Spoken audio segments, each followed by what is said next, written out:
Welcome to বিকাশ আইকে উচ্চ মাধ্যমিক থার্ড সেমিস্টার দর্শন বিষয় থেকে last and final exam oriented class উপস্থিত করা হয়েছে। প্রথম চ্যাপ্টার হচ্ছে তোমাদের দ্রব্য, আর এই দ্রব্য থেকে টোটাল তোমাদের 4 মার্কস থাকবে, অর্থাৎ 4 মার্কস থাকবে। আর এখানে টোটাল তোমাদেরকে দু টাইপের মতন নতুন যে সিলেবাস আছে অ্যাকর্ডিং টু নিউ সিলেবাস, এখানে আমরা দেখতে পাবো যে বুদ্ধিবাদী মতবাদ দেখতে পাবো, একটা হচ্ছে অভিজ্ঞতাবাদী মতবাদ দেখতে পাবো। অর্থাৎ দ্রব্য চ্যাপ্টার থেকে টোটাল দুটো মতবাদ আমাদের থাকবে, একটা হচ্ছে তোমার বুদ্ধিবাদী মতবাদ আর একটা হচ্ছে অভিজ্ঞতাবাদী মতবাদ। দ্বিতীয় পর্যায়ে আসছি যে বুদ্ধিবাদী মতবাদের কার কার জীবনী বা কার কার মানে দার্শনিক চিন্তা ভাবনাগুলো আমাদেরকে পড়তে হবে, দার্শনিক মতবাদগুলো পড়তে হবে। বুদ্ধিবাদীর ক্ষেত্রে কিন্তু আমরা দেখতে পাবো ডেকার্ত, স্পেনোজা, লাইবনিজ, এনারা হচ্ছেন কি বুদ্ধিবাদী মতবাদ। ঠিক আছে, 1 নম্বর কথা। 2 নম্বরে চলে এসো অভিজ্ঞতাবাদী মতবাদ। অভিজ্ঞতাবাদী মতবাদের ক্ষেত্রে লক, বার্কলে আর হিউম। টোটাল বলতে গেলে এই 6 জনার, অর্থাৎ 6 জনার মতামত পড়তে হবে। তারপরে তোমাকে কত নাম্বার? 4 নাম্বার দিতে, মানে 4 নাম্বার আর কি তুমি এখানে থেকে পাবে আর কি। একটা কথা মাথায় রাখো, তোমাদের থার্ড সেমিস্টারটা খুব ইউনিক, সম্পূর্ণ এমসিকিউ বেসিসে কোশ্চেন হবে, সম্পূর্ণ এমসিকিউ, এখানে কোনো লং কোশ্চেন হবে না।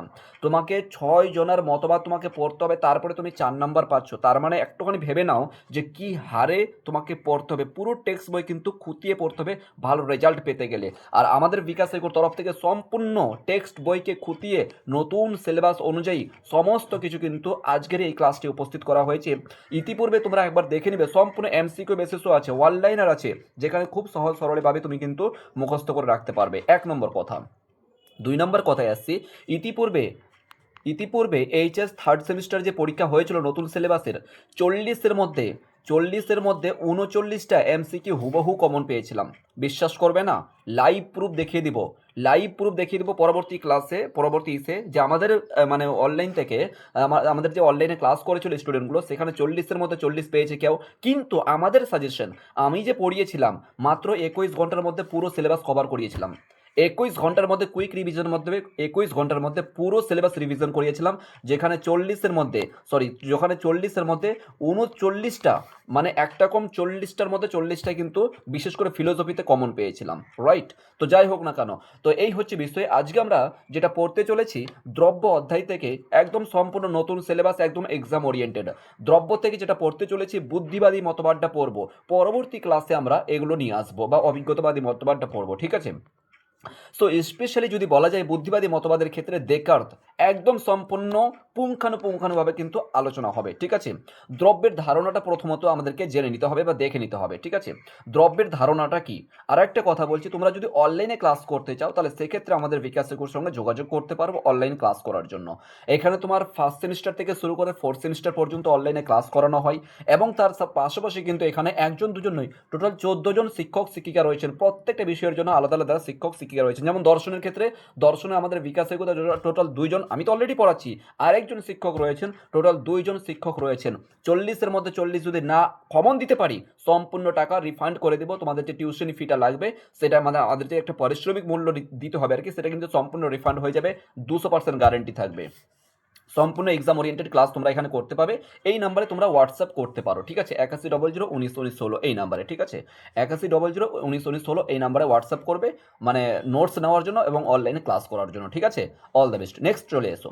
তাহলে আমাদের যে টপিক হচ্ছে আজকে দ্রব্য, দ্রব্য থেকে আমরা পড়তে চলেছি বুদ্ধিবাদী। তোমাদেরকে একটুখানি বলবো, যারা আর কি অনলাইনে ক্লাস করছো মানে ইউটিউবের মধ্যে, তোমাদেরকে বলবো খাতা কলমটা নিয়ে বসো, আগে সিলেবাসটা বুঝে নাও, লিখে নাও। ঠিক আছে? দেখে নাও যে দেখো দ্রব্য প্রথমত আমরা দেখতে পাবো, দ্রব্য থেকে টোটাল দুটো টপিক আছে, একটা হচ্ছে বুদ্ধিবাদী মতবাদ, একটা হচ্ছে অভিজ্ঞতা মতবাদ। আর এটা কিন্তু পুরোটাই 6 জনারই কিন্তু সিলেবাসে তোমাদের অ্যাড করেছে। এই 6 জনারই কিন্তু মতবাদ সিলেবাসের মধ্যে আছে, আমি কিন্তু এক্সট্রা কোনো কিছু কথা বলছি না, দেখিয়ে দিতে পারবো। এই দেখো সিলেবাস তোমাদের সামনে ওপেন করা আছে, 6 জনারই কিন্তু মতবাদ তোমাদেরকে পড়তে হবে। ইন্দ্রজিৎ পাবলিকেশন বই আমি সাজেশন করি তোমাদেরকে পড়ার জন্য। ঠিক আছে? ওকে, চলে এসো। এরপর যেটা কথা বলবো, প্রথমত দ্রব্যের ধারণাটা দেখো, এখান থেকে একটা কোশ্চেন এসেছিল, দ্রব্যের ধারণা থেকে একটা কোশ্চেন এসেছিল। ঠিক আছে? তো দেখে নাও এখান থেকে কী কী কোশ্চেনগুলো আসতে পারে। প্রচলিত অর্থে দ্রব্য বলতে বোঝায় বস্তু বা এই পদার্থ বা বস্তু সমূহকে বোঝানো হয়। প্রচলিত অর্থে শব্দটা ভালো করে বুঝবে। প্রচলিত অর্থে, অভিধানিক অর্থে, পারিবারিক অর্থে বা তোমার আর কোনো ক্ষেত্রে বলছে না, এটা প্রচলিত অর্থে। দ্রব্য বলতে আমরা কি বুঝবো? দ্রব্য বলতে পদার্থকে বোঝানো হয় বা বস্তু সমূহকে বোঝানো হয়, এইটুকু কনসেপ্ট মাথায় রাখো। দ্রব্য কি? ধরে রাখো এটা এই যে পেন, এটা একটা দ্রব্য। ঠিক আছে? এই ধরে রাখো হাইলাইটার, এটা একটা পেন, কথার কথা বলছি। ঠিক আছে? তো যেগুলো হচ্ছে দ্রব্য, এগুলো কি বস্তু বা পদার্থ, এটা একটা জাস্ট সিম্পল একটা বিষয়, কোশ্চেন আসার মতন থাকে। জেনে রাখবে। অ্যারিস্টটল তার রচনায় অওসিয়া শব্দটির দ্বারা দ্রব্যকে বোঝানো হয়েছে, দ্রব্যকে বুঝেছে, যার অর্থ হচ্ছে প্রপার্টি। অওসিয়া, তাহলে এখান থেকে কিন্তু খুব একটা কোশ্চেন তৈরি হবে এমসিকিউ। দেখো এমসিকিউ ভাই কোথা থেকে কোশ্চেন তৈরি করবে, যিনি কোশ্চেন তৈরি করেছেন একমাত্র তিনিই জানেন যে কোশ্চেন কোথা থেকে তৈরি করবে। সেই জন্য অ্যাজ এ স্টুডেন্ট হিসাবে কিন্তু তোমাকে বেস্ট নাম্বার পেতে গেলে অবশ্যই তোমাকে কিন্তু খুঁটিয়ে পড়তে হবে। আর তোমাদেরকে খুঁটিয়ে পড়তে হবে না, বই যদি না থাকে, কারোর কাছে যদি বই না থাকে, নিশ্চিত রূপে আমাদের ক্লাসগুলো করো 1 বাই 1 এবং নোটসগুলো সংগ্রহ করো, এর বাইরে আর কোনো কিছু আসবে না। 200% গ্যারান্টি লিখে রাখো। এই যে নোটসগুলো প্রোভাইড করেছি এখানে কোনো এডিট করিনি, কিছুই এডিট করিনি, সম্পূর্ণ বিগত বছরে কিন্তু বিগত যে ওল্ড মানে 2025 সালে যে ওল্ড থার্ড সেমিস্টারটা পরীক্ষা হয়েছে সেখানে কিন্তু এই নোটটাই ছিল। আর এখান থেকে কিন্তু 40-এর মধ্যে আমি 39 তোমাদেরকে হুবহু কমন দিয়েছি। স্টেটমেন্ট বেসিস সহ যে কোশ্চেনগুলো থাকে সমস্ত কিছু কিন্তু লাইভ প্রুফ তোমাদেরকে ইতিপূর্বে তোমরা দেখেছো, এখনো পর্যন্ত থার্ড সেমিস্টার সেই গ্রুপে পড়ে আছে আর কি, সমস্ত নোটসগুলো সেখানে এখনো পর্যন্ত পড়ে আছে। যাই হোক না কেন, চলো স্টার্ট করা যাক। আজকের বিষয়টা খুব গুরুত্বপূর্ণ। আরেকটা কথা বলছি, যারা নতুন ভিজিট করেছো অবশ্যই সাবস্ক্রাইব করে নেবে পরবর্তী ক্লাস পাওয়ার জন্য, ঠিক আছে? লং হবে কিন্তু অবভিয়াসলি, দ্রব্য কিন্তু ভালো একটা বড় চ্যাপ্টার, এখান থেকে 4 নম্বর থাকছে। আর বোর্ডের পরীক্ষাতে 4 নম্বর মানে কি, এই থার্ড সেমিস্টার মানে কি বোর্ডের পরীক্ষা ফাইনাল পরীক্ষাটা তোমার, ঠিক আছে? একটা নাম্বার কিন্তু তোমার র্যাঙ্ক পর্যন্ত, তোমার স্কলারশিপ পর্যন্ত, তোমার র্যাঙ্ক পর্যন্ত চেঞ্জ করে দিতে পারে, ঠিক আছে? পরবর্তী ক্ষেত্রে তুমি যদি কলেজে ভালো নাম্বার নিয়ে উত্তীর্ণ হতে চাও, স্কুল থেকে কলেজে যদি আর কি ভালো নাম্বারে তুমি উত্তীর্ণ হয়, তুমি যদি মানে কি বলে জানো, ওই স্কলারশিপের যদি পড়তে চাও, স্কলারশিপের যদি পড়াশোনা করতে চাও, স্কলারশিপের উপর যদি পড়াশোনা করতে চাও, সেক্ষেত্রে কিন্তু অবশ্যই তোমাকে ভালো রেজাল্ট করতেই হবে। আর থার্ড সেমিস্টার মানে কি, থার্ড আর ফোর্থ সেমিস্টার হচ্ছে এইচএস এর ফাইনাল পরীক্ষা, তাই না? স্কুল জীবনের সর্বশেষ পরীক্ষা। সেই জন্য কিন্তু ভালোভাবে তোমাদেরকে এটা দেখতে হবে বিষয়টা। এক একটা নাম্বার কিন্তু তোমার র্যাঙ্ক পর্যন্ত চেঞ্জ হয়ে যেতে পারে, ঠিক আছে? তো এই বিষয়টা সিরিয়াসলি নেবে একটুখানি। তো ওসিয়া শব্দের দ্বারা দ্রব্যটিকে বুঝিয়েছেন কে? অ্যারিস্টটল, মাথায় রাখবে। অ্যারিস্টটল বুঝিয়েছেন যার অর্থ হচ্ছে কি প্রপার্টি। দ্রব্য মানে তাহলে কি বোঝাচ্ছেন এক কথাই? প্রপার্টি, ধন সম্পদ, অ্যারিস্টটলের মতো, ঠিক আছে? ওসিয়া শব্দটি দ্বারা দ্রব্যকে বোঝানো হয়েছে যার অর্থ হচ্ছে কি দ্রব্যকে বুঝিয়েছেন প্রপার্টি, এটুকু মাথায় রাখ। কিন্তু দার্শনিকরা বা দার্শনিকগণ দ্রব্য শব্দটিকে পদার্থ বা ধনসম্পদের অর্থে ব্যবহার না করে কোনো কিছুর অবলম্বন অর্থে ব্যবহার করেছেন, মানে কোনো কিছুর উপর কোনো কিছু অবলম্বন করেছেন, ঠিক আছে? এটা হচ্ছে বিষয় যে অ্যারিস্টটলের মতে কি বলছেন, এটা আসার মতো নয়, আসেওনি পরীক্ষা, কারণ যেন অ্যারিস্টটল তোমাদের দ্রব্যের মধ্যে সিলেবাসের মধ্যে নেই। তাও কি বলেছেন, যেহেতু অ্যারিস্টটল ভীষণ বড় একজন দার্শনিক, সেক্ষেত্রে কিন্তু তোমাদের দিলাম এটা। এইখানে চলে আসো, এইখান থেকে কিন্তু কোশ্চেন আসবে। দ্রব্য শব্দটির ইংরেজি প্রতিশব্দ হলো সাবস্টেন্স, এটুকু প্রথমত মাথায় রাখবে। শর্ট কোশ্চেন আসতে পারে যে দ্রব্য শব্দটির ইংরেজি শব্দ কি, তাহলে কি বলবে? সাবস্টেন্স, যেটি একটি ল্যাটিন শব্দ, যেটি একটি ল্যাটিন শব্দ, সাবস্টেনিয়া। ভেরি ভেরি ইম্পর্টেন্ট, এখানে তোমাদেরকে মার্ক করছি, কি বলবে? সাবস্টেনিয়া, এইখানে খুব ইম্পর্টেন্ট কিন্তু এটা, ঠিক আছে? মাথায় রাখবে। সো তাহলে কি দ্রব্য শব্দটি একটা ইংরেজি শব্দ, ইংরেজি, তাহলে সাবস্টেন্স কি? সাবস্টেন্স হচ্ছে ইংরেজি শব্দ, বাস ডান, এটুকু মাথায় রাখো। সাবস্টেন্স হচ্ছে কি? ইংরেজি শব্দ, আর ল্যাটিন শব্দ হচ্ছে কি? সাবস্টেনিয়া, ঠিক আছে? সাবস্টেনিয়া, এটুকু মাথায় রাখতে হবে। শব্দের উৎপত্তি হয়েছে কোথা থেকে? উৎপত্তি হয়েছে সাবস্টেন্স শব্দটি, মানে উৎপত্তি হয়েছে আর কি, ল্যাটিন শব্দ সাবস্টেনিয়া থেকে উৎপত্তি হয়েছে। এবার বলছে কি সাবস্টেন্স শব্দটি দুটি ভাগে বিভক্ত হয়েছে, একটা হচ্ছে সাব আর একটা হচ্ছে স্টেন্স। সাব কথার অর্থ হচ্ছে কি নিম্নে, সাব মানে কি নিচে, আর স্ট্যান্ড শব্দের হচ্ছে কি দণ্ডায়মান, স্ট্যান্ড, এই যে বলি না এই স্ট্যান্ড আপ, দাঁড়ানো, তাই না? আর সাব মানে কি, যেমন বলে না সাব ইন্সপেক্টর মানে ইন্সপেক্টরের নিচে, তাই না? সাব ইন্সপেক্টর মানে ইন্সপেক্টরের নিচের পদ, তো সাব মানে কি নিচে, নিম্নে, তাই তো? আর ইনস্ট্যান্ড মানে দাঁড়ানো, তার মানে কি বুঝলে? কাজেই সাবস্টেন্স শব্দটির ব্যুৎপত্তিগত অর্থ হচ্ছে কি নিম্নে দণ্ডায়মান, নিম্নে দণ্ডায়মান। আশা করি এটুকু বোঝা গেছে। তাহলে সাবস্টেন্স অর্থাৎ দ্রব্য, যে শব্দটির বিভিন্ন ভাগ রয়েছে, ল্যাটিন শব্দ কি রয়েছে, ইংরেজি শব্দ কি রয়েছে, এর অর্থ কি, সমস্ত কিছু কিন্তু আমরা মাত্র 3 লাইনের মধ্যে কমপ্লিট করে নিলাম, ঠিক আছে? যখন তোমাদের টেক্সট বই দেখবে, টেক্সট বই মিনিমাম পুরো একটা প্যারাই তৈরি করে দিয়েছে, পুরো একটা ভূমিকাই তৈরি করে দিয়েছে, মানে পুরো এখান থেকে এই পর্যন্ত পুরো একটা প্যারা তৈরি করে দিয়েছে একদম অর্ধেকটা পেজের মধ্যে, এর শুধুমাত্র ভূমিকাটা আলোচনা করতে। 3টা লাইনে কমপ্লিট, এক্সাম ওরিয়েন্টেড সম্পূর্ণ ক্লাস নিশ্চিত, ঠিক আছে? এরপরে চলো। ব্যুৎপত্তিগত অর্থে দ্রব্য কোনো কিছুর ধারণা, কোনো কিছুকে ধরে রাখাকে বোঝানো হয় ব্যুৎপত্তিগত অর্থে, অর্থাৎ দ্রব্য হলো আধার বা ধারক, ঠিক আছে? ব্যুৎপত্তিগত অর্থে বলছে, ঠিক আছে? ব্যুৎপত্তিগত অর্থে তাহলে আমরা কি বুঝবো? কোনো কিছুকে ধরে রাখা, কোনো কিছুকে ধরে রাখা, অর্থাৎ দ্রব্য হলো আধার বা ধারক, ঠিক আছে? তারপরে কিছু আক্ষরিক দিক, আক্ষরিক অর্থে দ্রব্য বলতে সম্পদকে বোঝানো হয়, ঠিক আছে, অতটা ইম্পর্টেন্ট নাই, তাও লাইনটা পড়ে রাখতে পারো, ঠিক আছে। এরপর চলে এসো, তবে পাশ্চাত্য দর্শনে দ্রব্যকে ইতিহাসে দ্রব্যকে গুণের আধার বলে স্বীকার করা হয়েছে। এই হচ্ছে লাইনটা খুব ইম্পর্টেন্ট, কারণ পাশ্চাত্য দর্শন তোমাদের দ্রব্যটা কোথা থেকে, পাশ্চাত্য দর্শন আছে এটা, ঠিক আছে, পাশ্চাত্য এবং ভারতীয় দর্শন তোমাদের দুটো মানে রয়েছে সিলেবাসের মধ্যে, এই লাইনটা একটু দেখবে। এরপর চলে আসবে দ্রব্য সম্পর্কে বুদ্ধিবাদী মতবাদ কি রয়েছে। দ্রব্য সম্পর্কে বুদ্ধিবাদী, দ্রব্য হলো গুণের আশ্রয়স্থল, এগুলো তোমাদের স্টেটমেন্ট বেসিসে কোশ্চেন আসবে, ভেরি ভেরি ইম্পর্টেন্ট, প্রত্যেকটা লাইন ইম্পর্টেন্ট আছে, ভেরি ভেরি ইম্পর্টেন্ট, স্টেট বেসিসে কোশ্চেন আসবে। স্টেট বেসিস মানে জানো, একবার তোমাকে 4টা স্টেটমেন্ট দিয়ে দিবে আর কি, 4টার মধ্যে বলবে যে কোনটা সঠিক, এমসিকিউ নয়, এমসিকিউ আলাদা আর স্টেটমেন্ট আলাদা, ঠিক আছে, মানে এই মতন, মানে বা 3টা অপশন দিবে বা 2টো অপশন দিবে, 2টো অপশন দিয়ে তোমাকে এই মতন করে অপশনগুলো দেখবে, নিচের দিকে আমরা প্র্যাকটিস সেট নিয়ে আসবো, বুঝতে পারবে। প্রত্যেকটা লাইন কিন্তু ইম্পর্টেন্ট, মাথায় রাখতে হবে।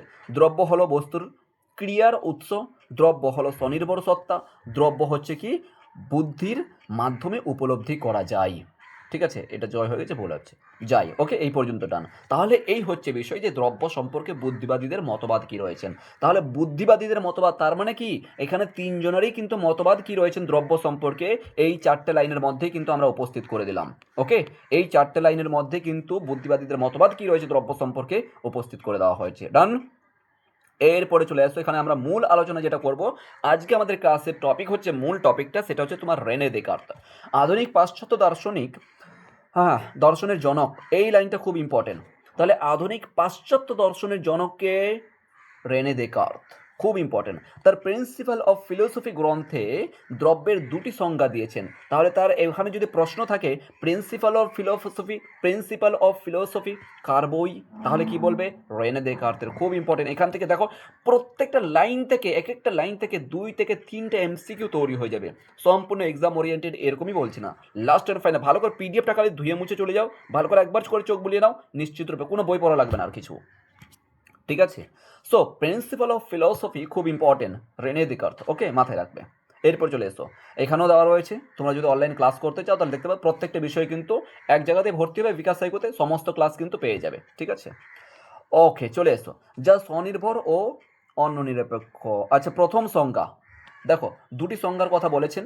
প্রথম সংজ্ঞাটাতে কি বলছেন দেখো,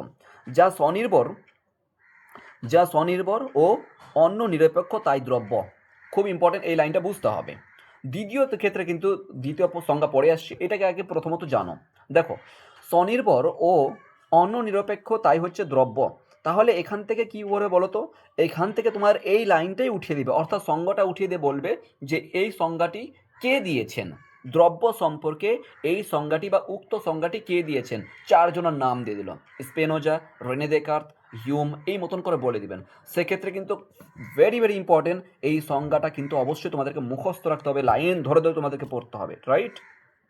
নেক্সট চলে এসো, এই অর্থে একমাত্র ঈশ্বরকেই দ্রব্য বলে হয়, ঠিক আছে, যা স্বনির্ভর ও অন্য নিরপেক্ষ তাই দ্রব্য, ঠিক আছে, যা স্বনির্ভরকে একমাত্র ঈশ্বর, তাই তো, রাইট। দেখো সামনের দিকে, কেননা কেবলমাত্র ঈশ্বরই স্বনির্ভর, ওই যে বললাম কেবলমাত্র ঈশ্বর স্বনির্ভর, তাই না, অন্য নিরপেক্ষ অসীম ও অনন্ত সত্তা, রাইট, জগতের অন্যান্য যে কোনো বস্তু সবই কিন্তু পরনির্ভর, একদম ঠিক কথা। তাহলে ঈশ্বর কিন্তু অসীম, অন্য নিরপেক্ষ, নিজস্ব ঈশ্বর কিন্তু স্বনির্ভর, কার ওপর কিন্তু তিনি নির্ভর নয়, অনন্ত সত্তা তিনি। সেক্ষেত্রে কিন্তু দার্শনিক রেনে দেকার্ত ঈশ্বরকেই তিনি দ্রব্য বলে কিন্তু স্বীকার করছেন। সামনের দিকে দেখো, এই যে ভেরি ভেরি ইম্পর্টেন্ট এই লাইনটা, এই জন্য রেনে দেকার্ত, দার্শনিক দেকার্ত ঈশ্বরকে পরম দ্রব্য বলেছেন। তাহলে এখান থেকে তোমাদের কোশ্চেন তৈরি হবে, ঈশ্বরকে পরম দ্রব্য কে বলেছেন, তাহলে কি বলবে, রেনে দেকার্ত, খুব ইম্পর্টেন্ট কিন্তু, ঠিক আছে, দার্শনিক রেনে দেকার্ত, লাইনটা খুব ইম্পর্টেন্ট গো। এরপর চলে এসো, বিস্তারিত আলোচনা বিকাশ সাইকোতে আলোচনা হচ্ছে, দেখতে পাচ্ছ কোনটা কোনটা কি কি পড়তে বলছে, ঠিক আছে। এরপর চলে এসো দ্বিতীয় সংজ্ঞাতে, আমরা কি দেখব, দ্বিতীয় সংজ্ঞায় কি, তাহলে প্রথম সংজ্ঞা থেকে আমরা কি বুঝলাম, প্রথম সংজ্ঞা হচ্ছে কি যা স্বনির্ভর ও অন্য নিরপেক্ষ তাই দ্রব্য, মুখস্থ 1 নম্বর। প্রথম সংজ্ঞা থেকে আমরা কি বুঝলাম, দার্শনিক রেনে দেকার্ত কি বলেছেন, ঈশ্বরকে পরম দ্রব্য বলেছেন, ঠিক আছে, ঈশ্বরকে পরম দ্রব্য বলেছেন, এটা মাথায় রাখতে হবে, ওকে। এরপর চলে আসবো আমরা দ্বিতীয় সংজ্ঞার ক্ষেত্রে। দ্বিতীয় সংজ্ঞায় আমরা কি দেখতে পাবো, দ্রব্য হলো গুণের আধার, দ্রব্য হলো কি গুণের আধার, এই লাইনটা খুব ইম্পর্টেন্ট। তাহলে দ্রব্য হলো গুণের আধার, ওকে, এটুকু মাথায় রাখতে হবে। এই যে এখানে বা দেওয়া আছে না, এটা আলাদা কথা, কিন্তু মূল যে সংজ্ঞা হচ্ছে এইটুকু, দ্রব্য হচ্ছে কি গুণের আধার, এটুকু মাথায় রাখতে হবে। সো যা গুণের আধার বা আশ্রয় তাকে দ্রব্য বলা হয়। এখানে একটু আরও বাড়িয়ে দেওয়া হয়েছে, যা গুণের আধার, এই মতন করে প্রশ্ন দিতে পারে, গুণের আধার বা আশ্রয় তাকেই দ্রব্য বলা হয়, এটিকে বলেছেন। বা এটা লাইনটাও দিতে পারে আর কি, এটা তোমার ইন্দ্রজিৎ পাবলিকেশনে আছে, এটা তোমার রায়ু মার্টিনের সামথিং আর কি, মানে কোন একটা বই দেখলাম যে এই মতন করে লিখেছেন আর কি, একই কথা আছে তাই না, একই কথা আছে, আর কিছুই নেই। ওকে, দেকার্ত বলেন দ্রব্যের গুণ বা ধর্মসমূহকে আমরা কি আছে ইন্দ্রিয় প্রত্যক্ষের দ্বারা সরাসরি জানতে পারি, কিন্তু চিন্তা চিন্তা বুদ্ধির দ্বারা গুণের আশ্রয় বা আধার বলে দ্রব্যকে স্বীকার করতে হয়। ঠিক আছে, চিন্তার মাধ্যমে, ইন্দ্রিয়ের মাধ্যমে, ইনি বলছেন, দেকার্ত বলছেন যে দ্রব্যের যে গুণ বা ধর্মসমূহকে আমরা ইন্দ্রিয় প্রত্যক্ষের মাধ্যমে আমরা দেখতে পাই। দ্রব্য হচ্ছে কি গুণের আধার, শব্দটা ভালো করে বুঝবে, এই লাইনটা থেকেই সমস্ত কিছু বুঝে যায় আর কি। দ্রব্য হচ্ছে কি গুণের আধার, তার মানে কি ধর্মসমূহকে আমরা, যে দ্রব্যের যে গুণ বা ধর্মসমূহ আছে, এগুলোকে আমরা ইন্দ্রিয়ের মাধ্যমে প্রত্যক্ষ করি, ইন্দ্রিয়ের মাধ্যমে আমরা চেক করি, ইন্দ্রিয়ের মাধ্যমে আমরা দেখে করি, চিন্তার মাধ্যমে আমরা কোনো কিছুকে মানে আর কি উপলব্ধি করি। দেখো সামনের দিকে আছে, খুব খুব ইম্পর্টেন্ট কিন্তু, ঠিক আছে। দেকার্তের মতে জড় দ্রব্যের ধর্ম হলো বিস্তৃত ও মনের ধর্ম হলো চিন্তা। খুব খুব ইম্পর্টেন্ট কিন্তু এই লাইনটা, ভেরি ভেরি ইম্পর্টেন্ট, একদম মোস্ট ইম্পর্টেন্ট এই লাইনটা, ঠিক আছে। দেকার্তের মতে জড় দ্রব্যের ধর্ম হলো কি বিস্তৃতি ও মনের ধর্ম হলো কি চেতনা। গতবার আই থিঙ্ক আর কি দেখেছিলাম এই কোশ্চেনটা এসেছিল, স্টেটমেন্ট বেসিসে কোশ্চেন ছিল, খুব ইম্পর্টেন্ট কিন্তু এই লাইনটা বারবার মাথায় রাখবে, ঠিক আছে। এবার চলে এসো দ্রব্য, যা স্বনির্ভর, যেটা বললো, ঠিক আছে। দ্রব্য সাধারণত দুই ভাগে ভাগ করা হয়, একটা হচ্ছে নিরপেক্ষ দ্রব্য, একটা হচ্ছে সাপেক্ষ দ্রব্য, ঠিক আছে। নিরপেক্ষ দ্রব্যের ক্ষেত্রে চলে আসবে ঈশ্বরকে শুধুমাত্র আমরা নিরপেক্ষ দ্রব্য বলে আমরা গ্রহণ করতে পারি, এবং সাপেক্ষ দ্রব্যের ক্ষেত্রে আত্মা বা মন একটা, আরেকটা হচ্ছে কি জড় দ্রব্য। Very very important. তাহলে এক কথায় হচ্ছে কি, সুতরাং দেকার্তের মধ্যে তিনটি দ্রব্যের অস্তিত্বের কথা স্বীকার করছেন, মানে তিনটি দ্রব্যের কথা স্বীকার করছেন। এক, ঈশ্বরে বিশ্বাসী মানে ঈশ্বর, দুই হচ্ছে কি আত্মা বা মন, তিন নম্বর হচ্ছে কি জ্বর।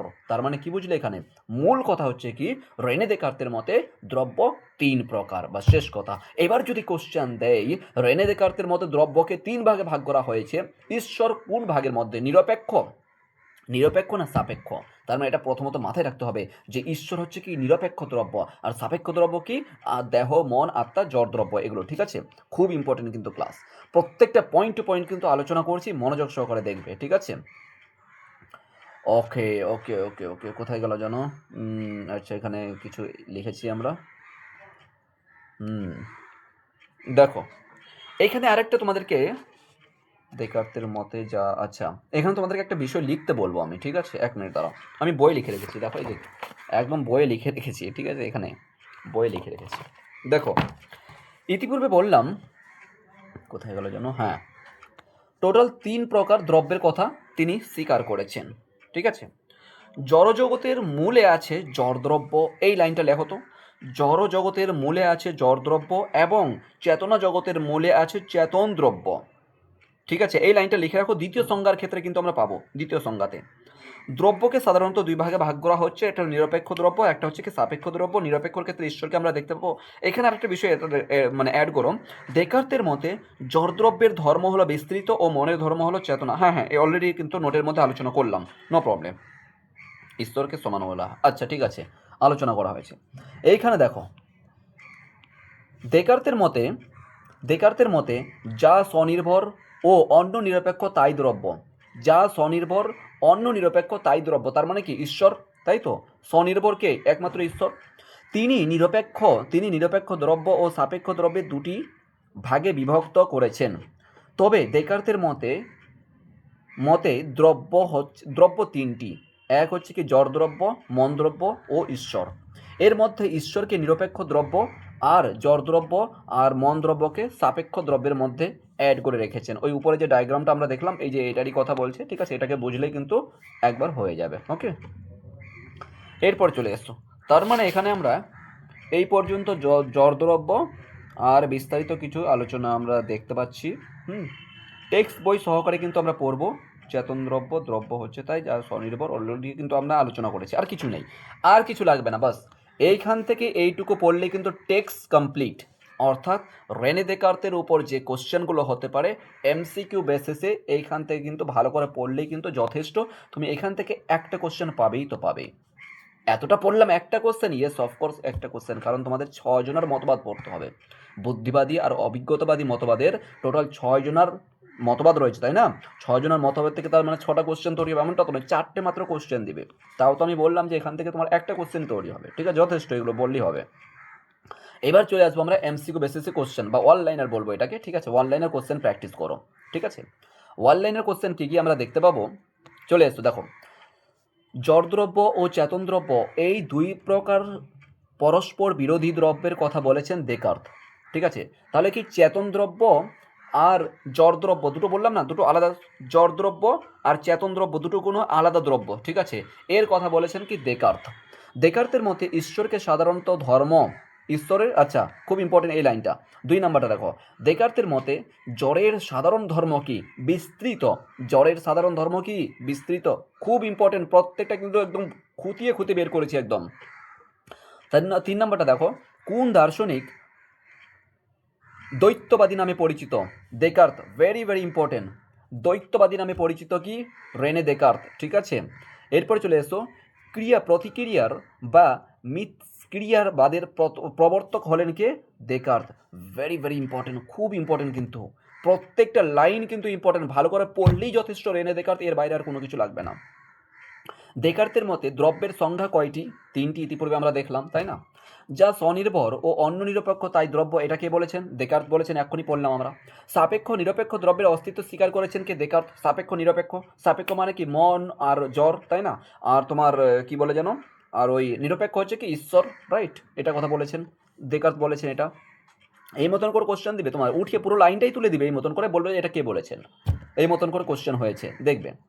9 নম্বর দেখো, কোন দার্শনিকের মতে জড় ও মন পরস্পর বিরোধী? বাস দেকার্ত। তারপরে কি দ্রব্যের ধারণা বুদ্ধিলব্ধ, এ কথা বলেছেন কি? খুব ইম্পর্টেন্ট এই লাইনটা, 10 নম্বরটা ভালো করে, দেকার্ত বলেছেন। জড় দ্রব্য মন উভয় ঈশ্বর দৃষ্টিদ্রব্য, উভয় ঈশ্বর দৃষ্টিদ্রব্য, এই কথা বলেছেন কে? দেকার্ত বলেছেন। টোটাল 25টা এমসিকিউ তৈরি করেছি এখানে অনলাইনের হিসাবে, ঠিক আছে? তারপরে এমসিকিউগুলো যাব। 12 নম্বর দেখো, দেকার্তের মতে দ্রব্যের ধারণা কি? সহজাত ধারণা, খুব ইম্পর্টেন্ট, এটাও দেখবে। 13 নম্বর দেখো, দ্রব্য হলো গুণের আধার, এ কথা বলেছেন কি? দেকার্ত বলেছেন। দ্রব্য গুণের মাধ্যমে নিজেকে প্রকাশ করে, এ কথা বলেছেন কি? দেকার্ত বলেছেন। যা স্বনির্ভর তাই দ্রব্য, এ কথা বলেছেন কি? দেকার্ত বলেছেন। দেকার্তের মতে দ্রব্যকে জানা যায় গুণের মাধ্যমে জানা যায়। সমস্ত কিছু কিন্তু উপরে মোটামুটি আলোচনা করলাম, এবং যা কিছু বাকি রয়েছে এই মধ্যে অনলাইনের মধ্যে চলে এসেছি, বাস পিডিএফটা ভালো করে পড়লেই হবে, ঠিক আছে? সো এই হচ্ছে কি ফাইনাল পিডিএফ বলা যেতে পারে, এখান থেকে আর কোনো কিছু থাকবে না, এর বাইরে আর কোনো কিছু নেই, ইতিপূর্বে আমরা যেটা দেখেছি, ঠিক আছে? আর কিছু নেই তো, অলরেডি টোটাল 25খানা কোশ্চেন এখানে তোমাদেরকে ওয়াইল্ড লাইনে দেকার্তের উপর উপস্থিত করেছি, এর বাইরে আর কি চাই? 25খানা কোশ্চেন, 25টার মধ্যে একটা কোশ্চেন আসবে তো, ইয়েস অফকোর্স আসবে, আর এখান থেকে একটাই কোশ্চেন তৈরি হবে। এরপর চলে আসবো ছোট কোশ্চেন, যদি আর কি দেখি এই মতন করে কোশ্চেন থাকবে তোমার। নৈয়ায়িক মতে দ্রব্য কাকে বলা হয়, ঠিক আছে? যা গুণ ও কর্মের আশ্রয়। ওকে, নৈয়ায়িক মতে দ্রব্যের সংজ্ঞা কোথায়, মানে সংজ্ঞা কোথায় বলা হয়েছে এই বিষয়ে দেখবে আর কি। নৈয়ায়িক মতে দ্রব্যের সংজ্ঞা কতটি ও কী কী, সমস্ত কিছু উত্তর দেওয়া রয়েছে, আর কোনো কিছু নেই, বাস সিম্পল একটা বিষয়। তারপরে চলে আসবো কিন্তু পরবর্তী ক্লাসে আমাদের চলে আসবে স্পেনোজা। পরবর্তী দার্শনিক কে থাকবেন? স্পেনোজা থাকবেন। এই মতন করে তুমি যদি খুঁটিয়ে খুঁটিয়ে যদি পড়তে চাও, এই মতন যদি লাইন ধরে ধরে যদি খুঁটিয়ে পড়তে চাও, টেক্সট বইকে ছাড়াও তুমি যদি আর কি একদম এক্সাম ওরিয়েন্টেড পড়তে চাও, তাহলে আজই কিন্তু বিকাশ সাইকোর সঙ্গে যুক্ত হতে পারো, এবং বিকাশ সাইকোকে অবশ্যই সাবস্ক্রাইব করবে। অনলাইন ক্লাস করার জন্য এই নাম্বারে যোগাযোগ করবে। অল দ্য বেস্ট সবাইকে, thank you so much for watching.